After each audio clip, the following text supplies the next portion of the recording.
Hi, everyone. This is Mindrolling. We're back. I'm Raghu, as you well know, and I'm with somebody I've been trying to get with for some time now. We have amazing intersections, is that what it's called, from our lives and people that we know and teachers. And Rick Jarow, welcome to this show. Thank you. Yeah, great to be here. Great to finally connect with you. Yeah, same here. So just to let you know, of course, Danny Goldberg, who has a podcast on Be Here Now Network, is a mutual friend of both Rick and mine, and that all stems from all the way back to a teacher that Rick has been very close to, and that I did spend time with, Hilda Charlton. So indeed, that is I have talked with Danny a little bit about Hilda, but not in a substantial way, so that I'm kind of excited to chat about her. But so there's Rick has had quite a rich life and has studied with some amazing people over the years, and is you're a professor at which school? At Vassar College. At Vassar. Mm-hmm. That's fabulous. And we're going to get at all of the different aspects, and Rick has a lot to offer that can help us. You know, our motto at Mindrolling is, how do we get to a life in balance? And that's what we really focus on, just the hit the ground kind of stuff in taking the esoteric teachings and perhaps giving them a much more direct, simple transmission. So, but you were in Harvard, and you left when you were 19, yeah. Okay? And, yeah. Let's blame Ramdas on that. Yeah. Tell us about that, though. What prompted you? What were the things that prompted you to go, oh, wait a minute, there's something else besides the mind here at Harvard? Well, you know, I was, like everybody else, seeking and, anxious about the state of the world and why am I here? I look out the window and see everybody walking around madly to work, and asking myself, am I going to have to become part of this madness? And I remember reading Henry David Thoreau saying, quote, "The society I'm made for is not here." And that really resonated with me. I love that quote. That's fabulous. But one day I was walking in the hallway. I don't even know what I was doing. And I heard a voice coming from a classroom, and this voice attracted me, and I followed it. I wound around the corridor, and I walk into this room, and it's a tape recorder.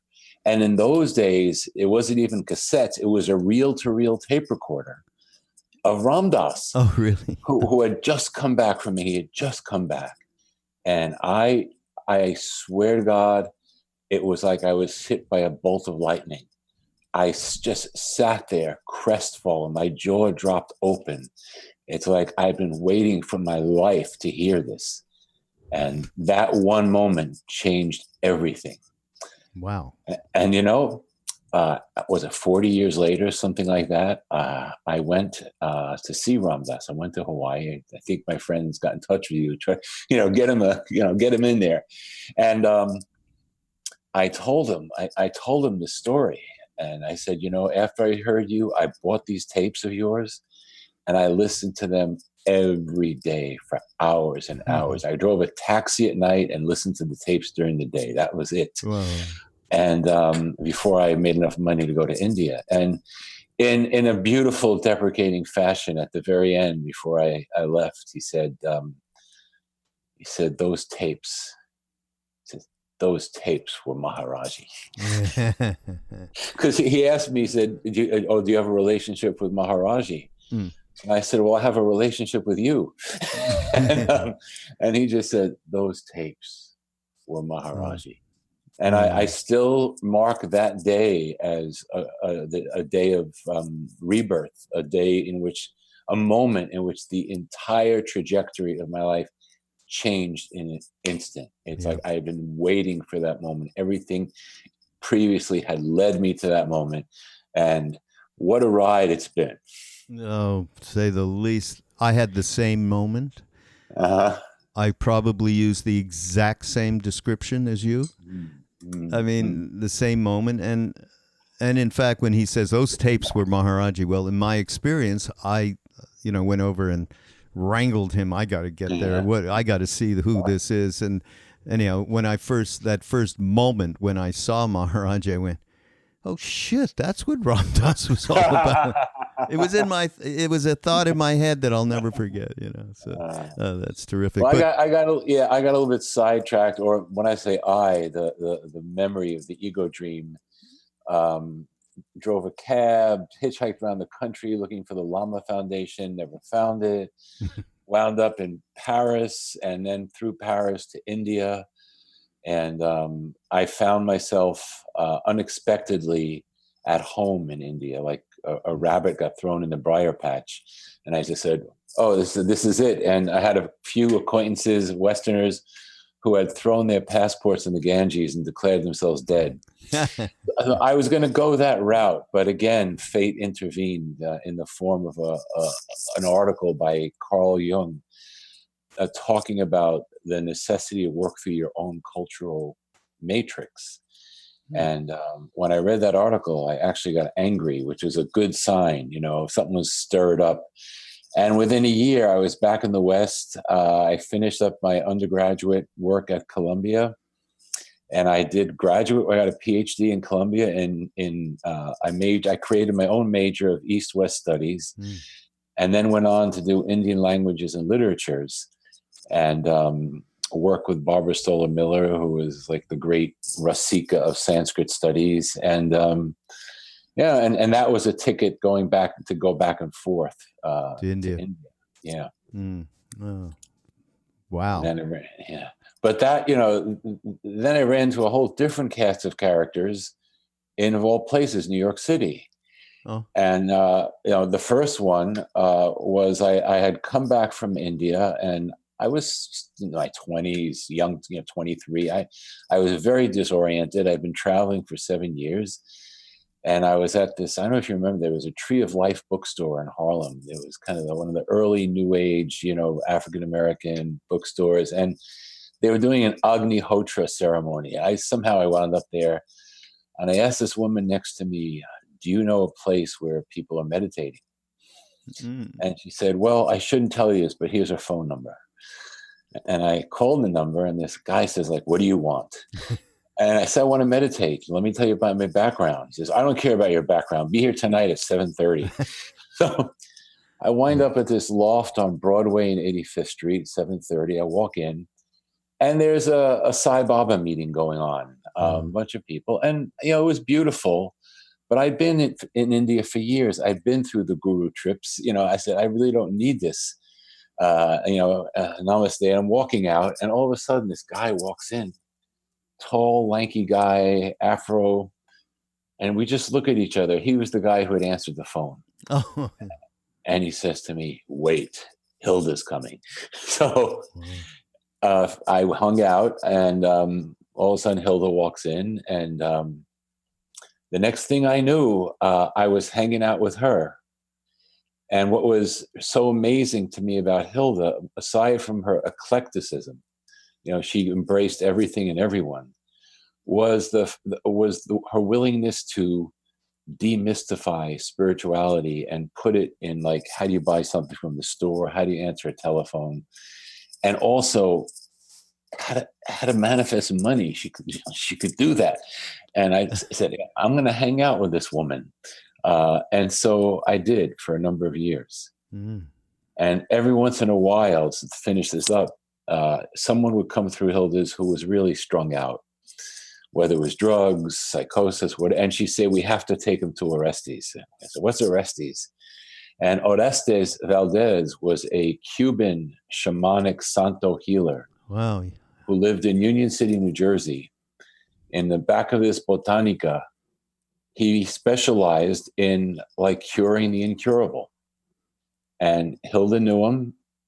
And as soon as he met us, not as soon, it took a while. It took my friend Ron, the same guy I met going through the door to work with him. He had a special day for Westerners, for white folks, And we'd come Monday night, and he spoke broken English, but he taught us this other way of working. And it was a beautiful compliment, because Hilda worked from the fourth chakra up. Everything was love and light. Orestes was the fourth chakra down. He was like really rooted, and he could deal with really tough stuff, and whatever it was, like he was there. And he also, for me, was the first like living model, someone I hung out with, of what the loving masculine is. Wow. There's so much of the devotion and the bhakti is like the loving feminine.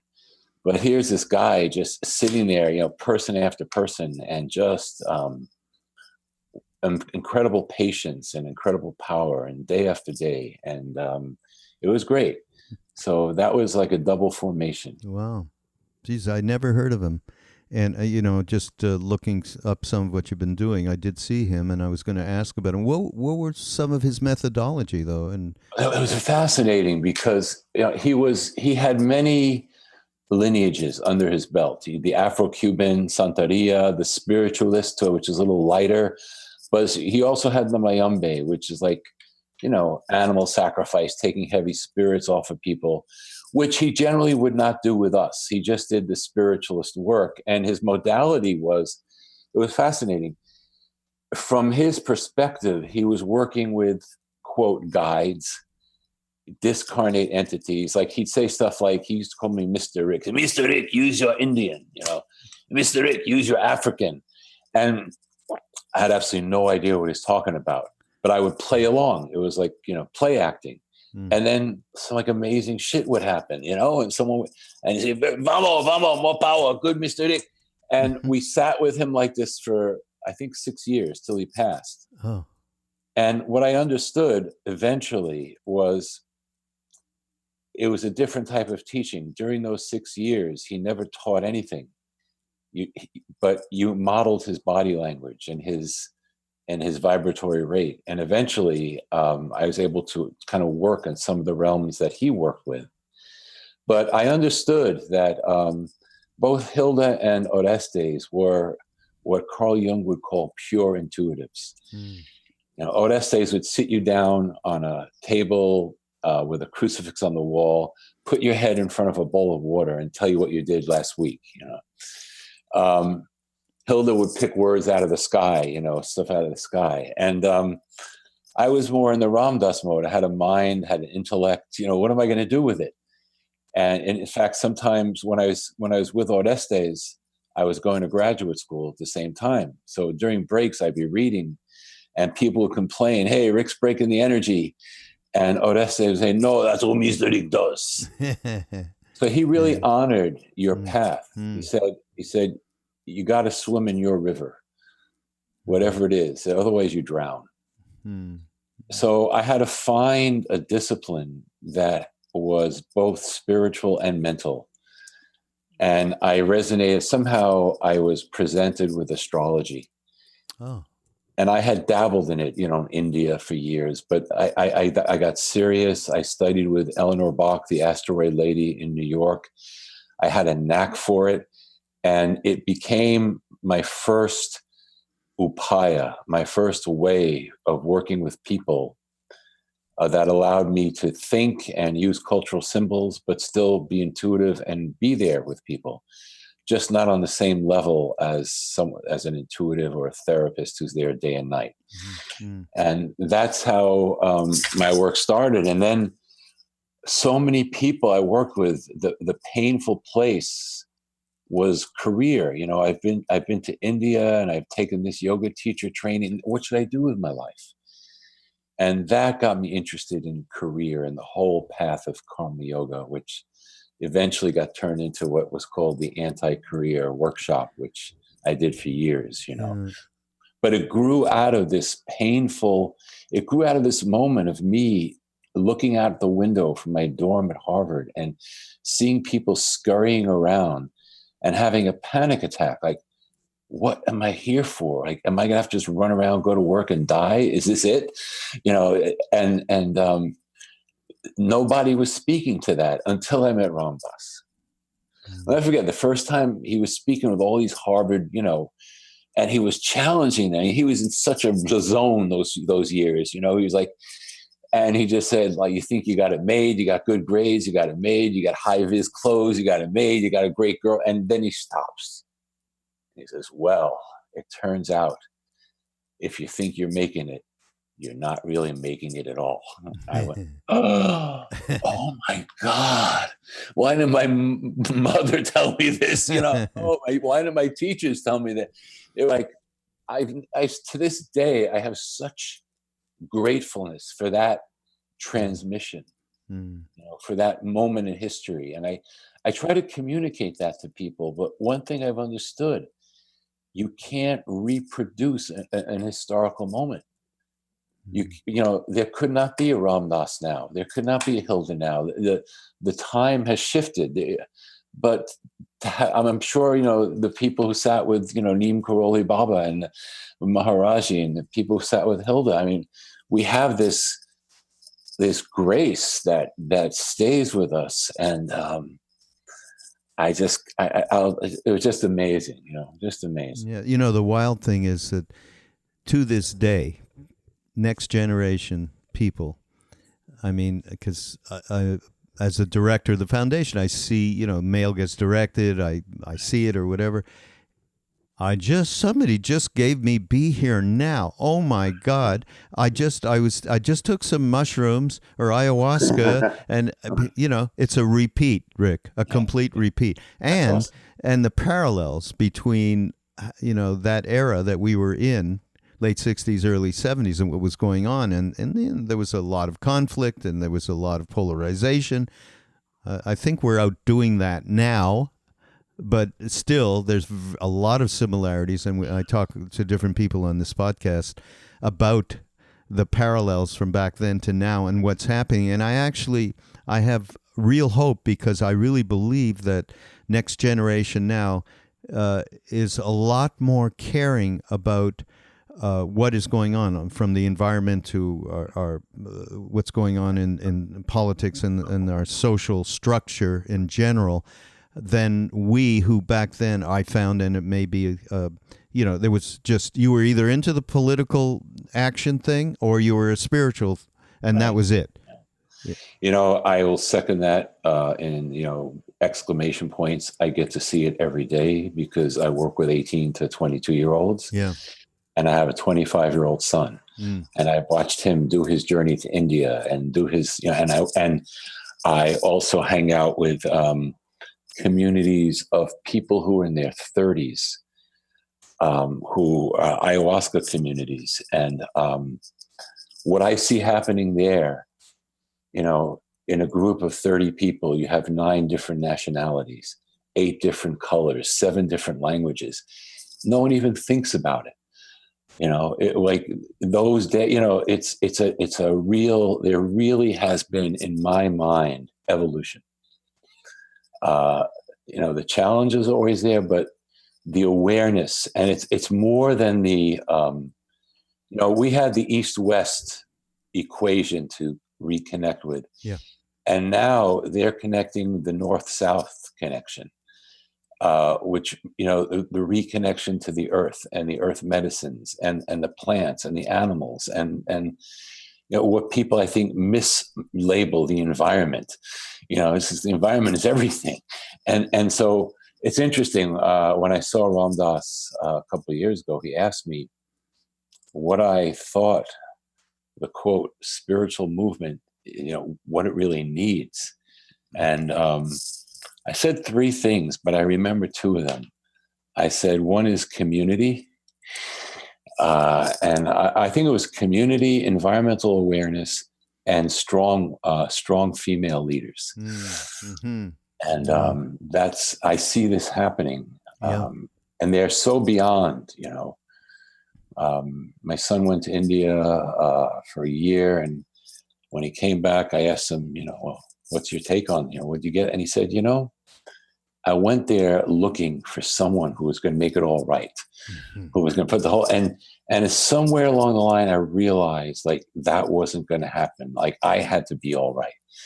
And I said, wow, you're 23. I was 46 when that hit me, that hit me.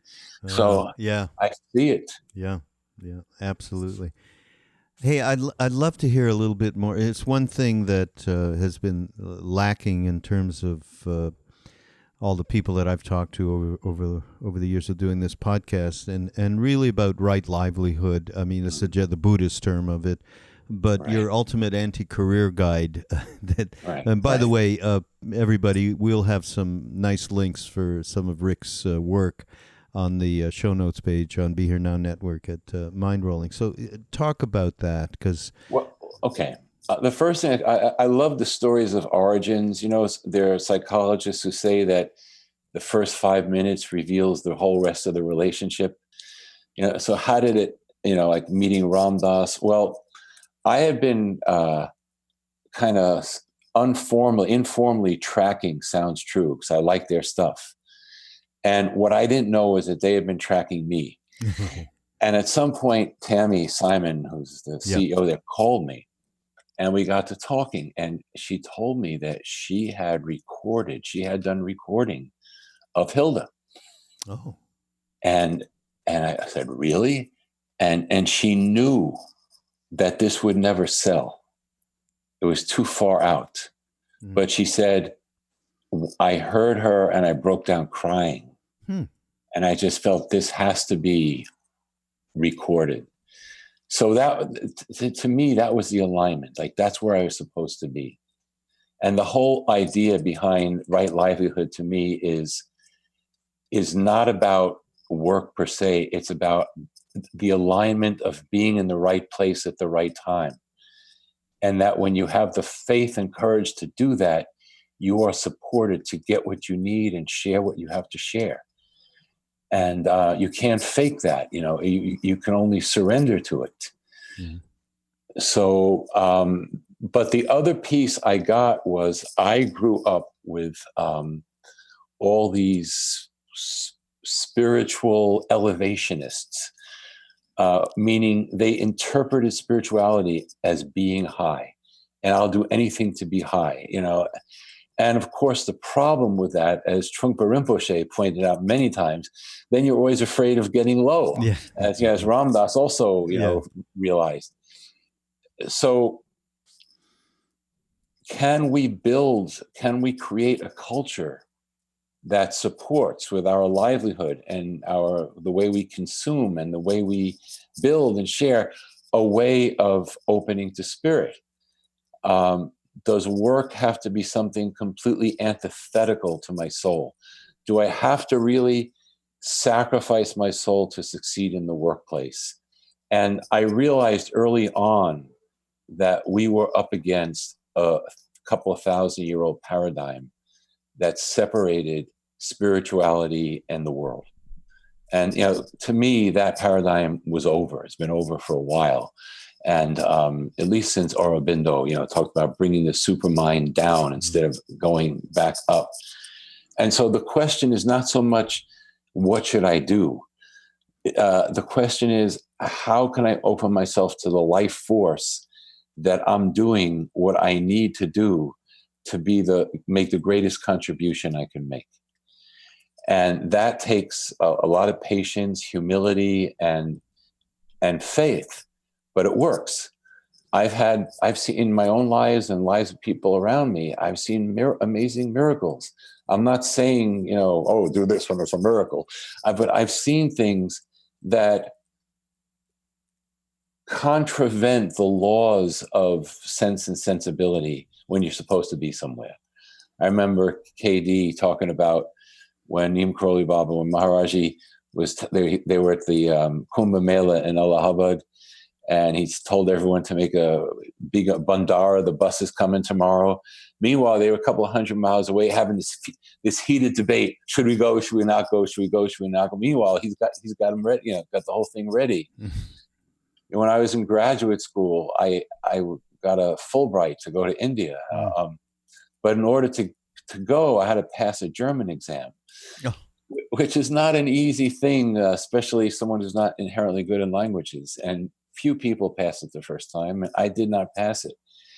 And a couple of weeks later, I got a letter in the mail from Gyanananda, Swami Nithyananda, who was a mentor of mine in India. He said, I'll see you soon. So I just figured I'm going.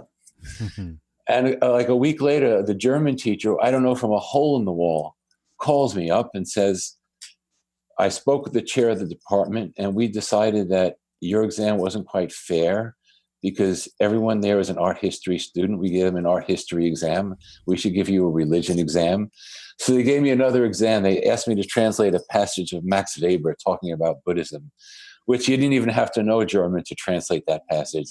Passed the exam, went to India, and did what I had to do. And I've seen these interventions, not because I wanted to, but because just tuning in with what is the Tao of my life. And I think the one of the big problems in the American consciousness is the pressure to be a star. There are all these workshops on leadership everywhere you go. I've never seen a workshop on followership, leadership. And yet I was just with, I don't know if you ever met him, Radhunath Swami. Yeah, yes, I do know. Very cool, very sweet. This kind of sweet man. And, he was telling me that for 8 years, he was sitting in the ISKCON community of New Vrindavan, chopping wood. No one knew him from a hole in the wall. And after 8 years, the head of the community walked up to him and kicked him out and put him on a bus with no money, with nothing. And, Krishna will take care of you. And the destiny that is unfolded there, you couldn't write a book. It's not a matter of intention. But I think the intent that's important is, I remember Ram Dass talking about, I forgot the name of the channel, but the one of the channels he worked with told him about being on the earth. Hey, Emmanuel, right? You signed up. Why don't you take the course? Yeah, take the course. Yeah. So the course here is for most people, not everyone, but most people. The course is like working as part of the course, and is that work leading you toward jnana, bhakti? Or is it leading you toward ambition and resentment? That's the only thing that matters.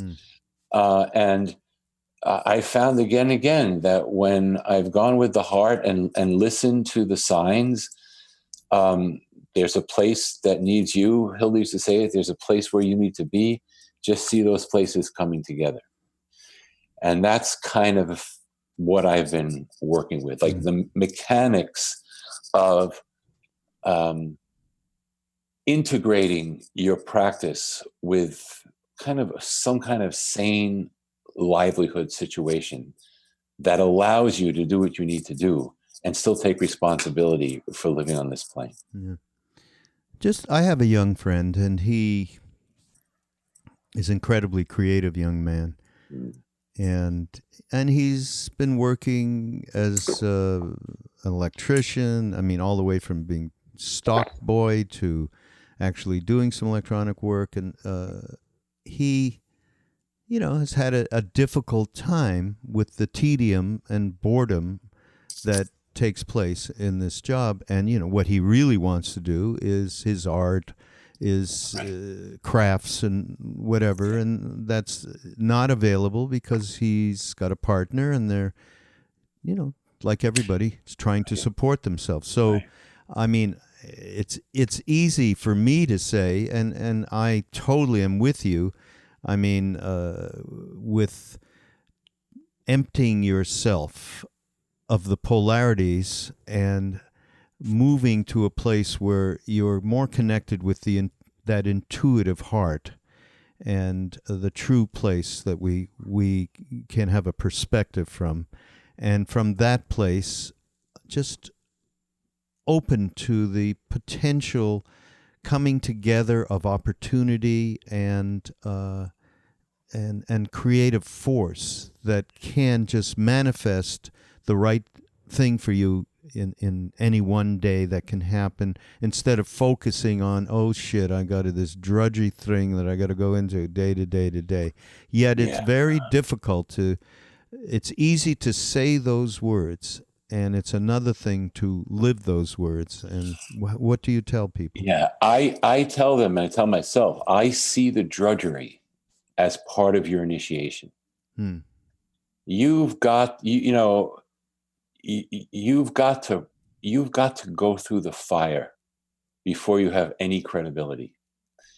Dasklos, Stelianos Atishlos, the great healer from Cyprus. They wrote all these books about him, the Magus of Strovolos, extraordinary world of spiritual healer.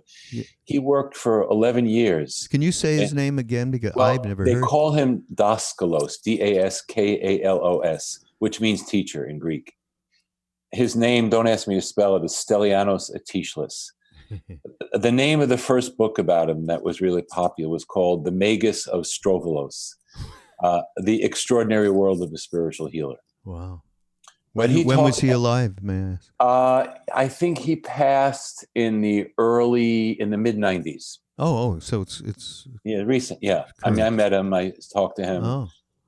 And he talked about 11 years working as a lithographer in an office, doing the most boring job. And he saw this as part of something that he had to complete from a, unfinished karmic, whatever you want to call it, seed.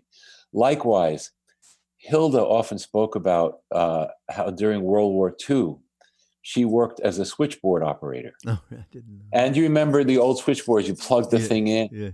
The only difference with Hilda was she said, I'd unplug the thing and Ramakrishna would come out of the switchboard. So I think it's very important to go through the drudgery and prove that you're doing the best job you can. Wei Nong, the fifth patriarch, he was threshing rice in the kitchen, just minding his own business. Whoever wrote Good Will Hunting must have known that story. It's the same story on Matt Damon's Wei Nong. But the other thing is, in America, the pressure to be a star is the pressure of the youth culture. And young people think, if I hadn't made it by 27, I'm toast. And the first thing I generally tell people in younger bodies is, look, your Saturn return happens around age 28, 29. Until then, you're just on training wheels. So absorb it, learn it. Don't try to go out of the gate too fast. I was just with Tom Brown, Wilderness Survival School. And he talks about his teacher, grandfather, stalking elk. When he met him, he was 7 years old. Stalking elk was 87.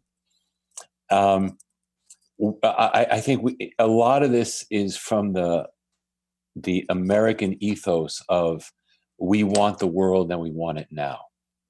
Whereas Daskalos, one of his most used phrases was endless patience.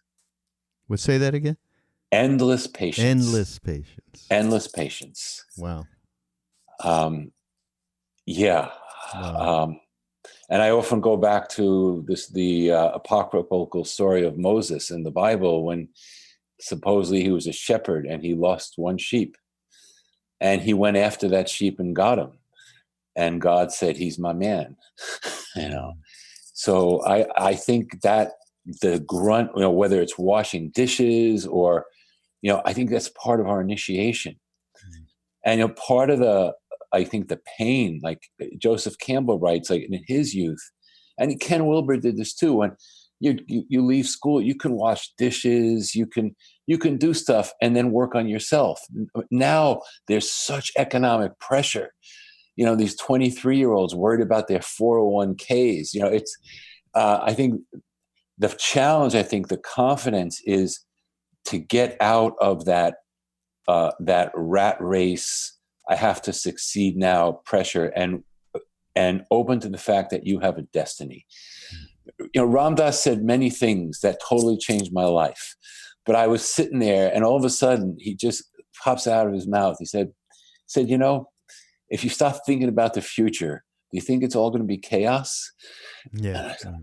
Oh my! I said, like again, someone threw a thunderbolt at me, and that to me is what I tell them, and I see it. It's not, Robert Bly used to talk about the flying boys, people who got their spiritual wings at too young of an age without really getting the social skills and the going through the fire. And what they tend to do is fly too near the sun and burn themselves. And Bly blamed that on the fact that America had lost a generation of elders, because after the incredibility of Vietnam, like no one trusted the elder generation. Yeah. But for whatever reason, you know, the nice thing about that is whatever you're going to be, you're going to be. Yeah. You know, just to move sideways a little bit, but not really. You wrote something that I happened to pick up, a blog called Peace, Presence, and Prema years ago. And I think it was probably around New Year's. And, you know, the people, okay, now we're going to make a resolution that we're going to be this, that, and the other and move forward. And then ultimately, unfortunately, the vast repetition of the habitual patterns, I don't know if you use that word, but just, and basically the repetition of the story that we tell ourselves over and over is very, very difficult to cut through. And of course, that has a lot to do with what we were just talking and what you've been talking about in terms of work. The vast and overwhelming story that we believe in about ourselves is very, very, very difficult. It's heavy conditioning. And, you know, I've met and worked with, from both sides, an artist and a scientist who both come up with the same thing. There's a man in Lee McCluskey in Malibu, California, a visionary artist. And right after 9/11, he just had this, he said, we've got to tell ourselves a new story. And he went into a room and he started painting the room. One room, the ceiling, the floor, the books, and he's still painting it. And he painted like the creation, and he walks you in there and takes you through the creation. And it's quite amazing. And one of the, who was the, I'm blanking on his name, but the priest, Thomas Berry, environmental, he said the exact same thing. He said, we've got to tell ourselves a new story. I mean, this Big Bang stuff is, just think how absurd a story people are walking in, you know. And the thing that's so hard with this is you can get up on network television tonight and you can lay out, you know who killed Kennedy, you know what really happened with the World Trade Center, you know how the AIDS virus really started. You could have the truth out there and tell it, and it wouldn't make a difference, because that's one droplet of information with a flood of, overwhelming it, drowning out the flood of the popular samsaric story that is controlling the mass mind. And yeah, I think the challenge is to create workable stories. Well, and also it's extraordinarily important to cut to the chase around that perspective of the me. I've been doing a bunch of podcasts around how are we going to deal here with the mini me. Krishnadas calls it this. We wake up in the morning with the movie of me. We've been doing a lot around the movie of me, and once that has to be cut at its roots, and that's basically, for me, that's what you're talking about here, and. Yes. Peace, presence, and prema. Well, presence, and we were just talking about Ram Dass talking about being the now, future, past, etc. So, I hear. Yeah, I'm sorry. No, go ahead. So, presence is so extraordinarily important. I mean, to this day, and I know that you have so many people that you have encountered from your days in India, from your just travels and so on, being with it's a great example to be with a being that is not lost in the story of me, is not lost in the future or the past. That rubs off enormously in the moment and has a lot to do. It has I mean, obviously, I had that grace to be with Maharaji Neem Karoli Baba, and then he left us this incredible saint, Siddhima, and I'd go. I have gone to India just about every year since those years, to just have that rub off, and as a gigantic reminder about presence. So to me, presence is to develop that, to have it rub off, and to just cultivate it within ourselves is an extraordinary antidote to the habitual patterns, to the movie of me, basically. Absolutely. My lesson with that, my story with that was in the early 80s, I went to Tiruvannamalai to see the great Yogi Ram Kumar, who was holding the energy of Ramana Maharshi. And, he was in the guise of a beggar and living in this room filled with litter. And I walk in there and he looks at me, lights a candle in front of me. The minute he lights the candle, every light in the village goes off. And before I'd gone to see him, I'd gone to the temple and I made an offering. They give you garlands, they give me some. Yeah. And I had this list of questions like, is the world going to end? What path should I take? I had this whole list. And he just looks at me and he says, what's in the bag? Yeah. And I said, but the world, Maharaji, the world's going to. He said, what's in the bag? And I realized, like, I had thoughtlessly stuffed this garland in the bag. And I wanted to, and this has been my lesson in presence. Instead of the Jnani way of deconstructing the self, the Bhakti way of overwhelming it in an ocean of love, to me, the Tantric way has been sweeping the floor, preparing the meal, connecting to the environment, that this stuff matters. The plants in the garden matter. The bird outside matters. The cat matters. And all of a sudden, when everyone matters, this me is one of 7 billion humans, a gazillion other living beings. What's the big deal? And that's really, I'm really working on that now. Like my whole practice now is literally staying home and seeing how can the universe reveal itself to me in the most mundane acts. And that to me is like the Mahanirvana Tantra comes through doing the dishes. It's very simple. Or as Philip Glass put it, turns out the pie in the sky is the same as the pie in your refrigerator. I like that one. That's great. And in and your other two thoughts here are, of course, aside from presence, are peace and prema, which is which translates as love from Sanskrit, but it has nothing to do with the business of love that we have created in it's not in the West, it's everywhere, but certainly so predominant in the West. And our best the best attempt at it is unconditional love, where there is no business, and certainly cultivating that is... we're lucky. We're not lucky. I guess we have good, whatever it is. Yeah, good samskaras. It's grace that we ran into people who loved, the love shined through them. I love that, the phrase by, what's his name? The doctor in Mickey Lemming's movie. Dr. V. Yeah, where he says when the amazing thing about being with Maharaji was not that he loved everybody. Oh, Dr. Brilliant, Larry Brilliant. Larry. Yeah. It's not that it's that when I was with him, I loved everybody. Yeah, that's the greatest takeaway.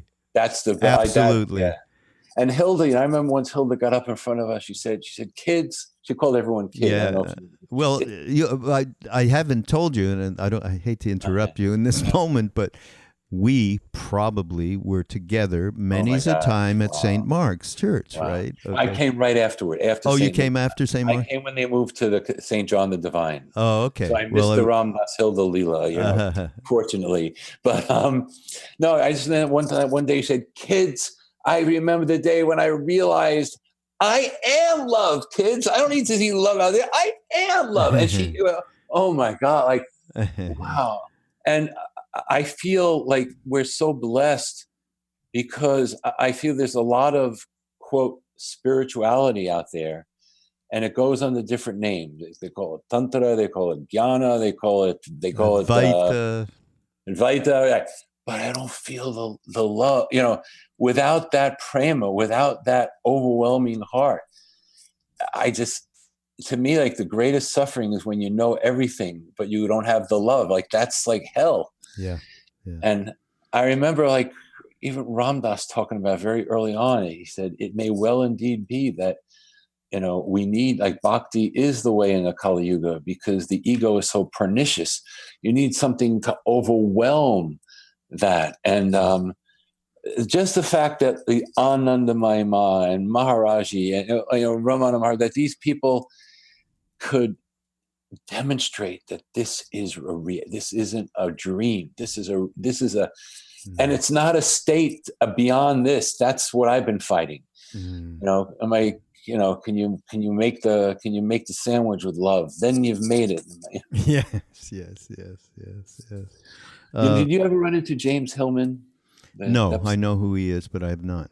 I always admired him very much, and people I admire, I try to hang out with, and I finally brought him to Vassar once, and he had the most incredible take on the crucifixion and hence love that I ever heard. He said the whole thing about the crucifixion is that Jesus is betrayed by God. Like, he thought he had this great mission, here I am, and look what, why has thou forsaken me? And Hillman said, look, if you've been betrayed and you can still love,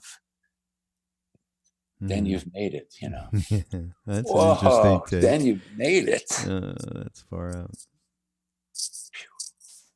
Now, we've been talking about Hilda. And I think I'd really like to share a little bit so people get an idea of experiencing this extraordinary woman. And to me, the most everlasting memory I have of her is her connection to Swami Nithyananda. Oh my God! Yeah. And he, certainly in my mind, and since I'm the one here talking, I won't say anybody else's mind, was very much like Neem Karoli Baba in that he was not living in duality. He didn't teach per se. He was an is.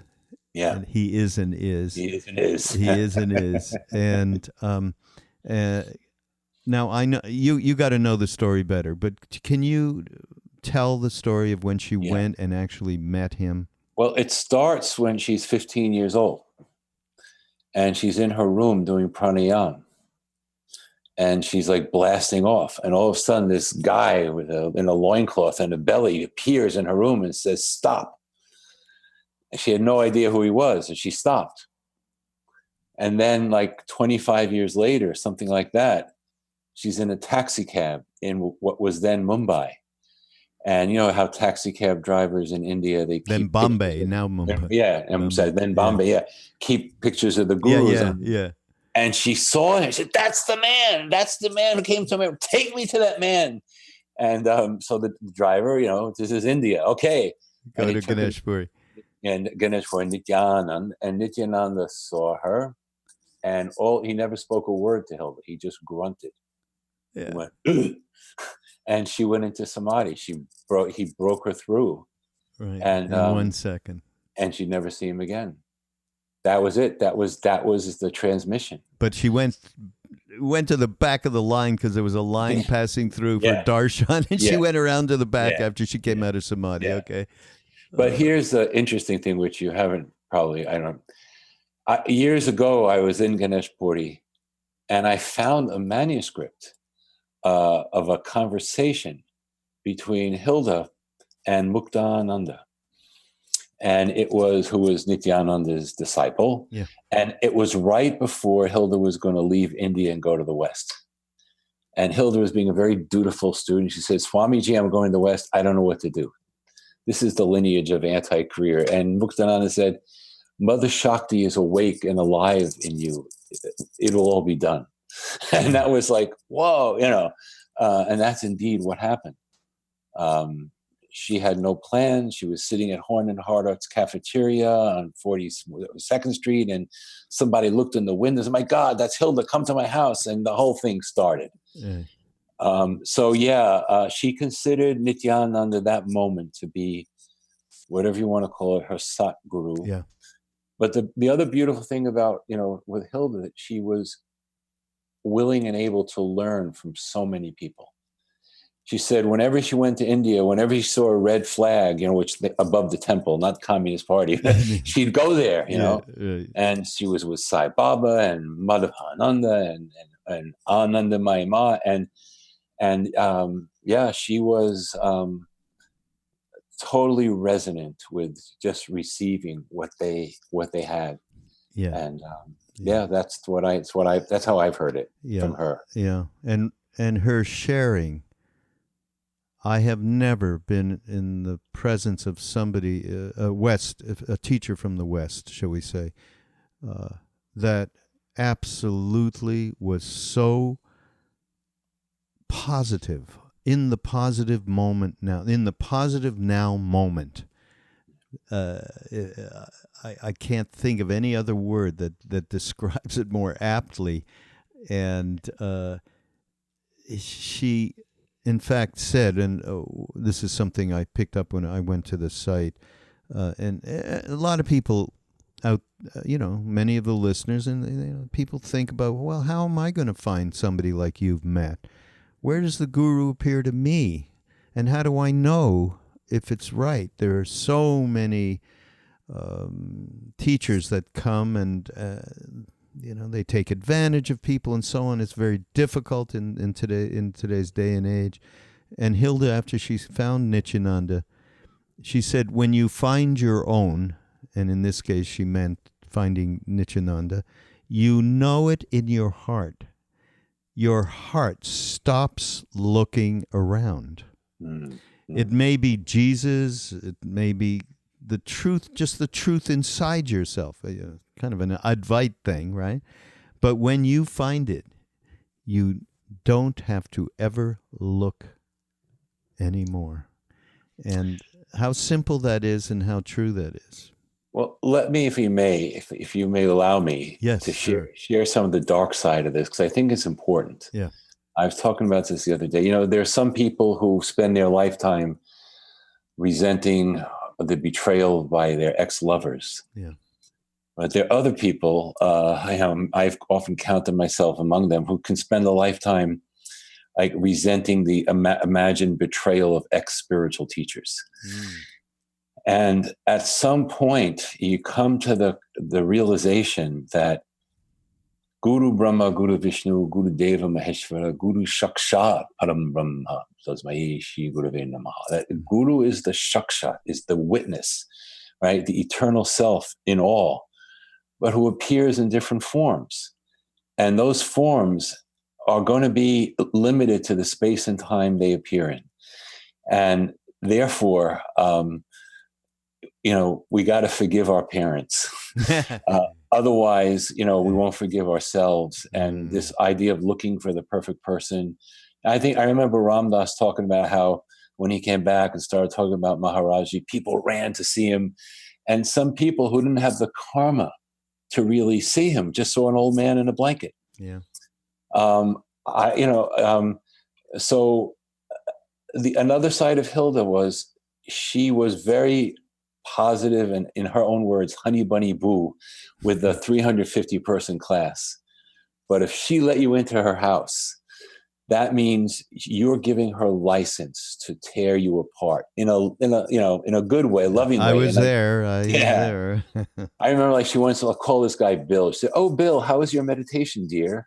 And he said, "Oh, Hilda, I saw this angel and I had this teaching from the masters." And Hilda just looks at him and says, "You're a goddamn liar, Bill." Oh, and like, boom. So the first night I went to Hilda's small class, someone said, "Ask her if she can come." I go, "Oh, yeah, come, dear." And I'm sitting very inconspicuously in the middle of all these people. And she says, "Now we're going to meditate." And all I did, I swear, I scratched my nose for a second. And she stopped the whole class. She says, we don't move here. We don't scratch. Get over and sit on the side. Oh, wow. Which I did. And at the end, all these, the loony Hilda people came over to me and they said, oh, you got so much grace. Oh, you got so much grace.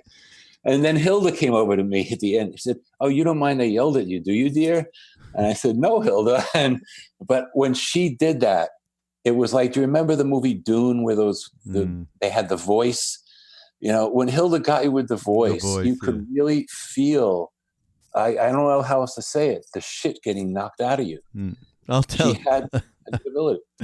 I'll tell you, this is how crazily to even tell this story, but I was in her house and I had this is so embarrassing, I had a terrible acne. I had a pimple right in my third eye. And I walked around the whole time with all these people in the apartment.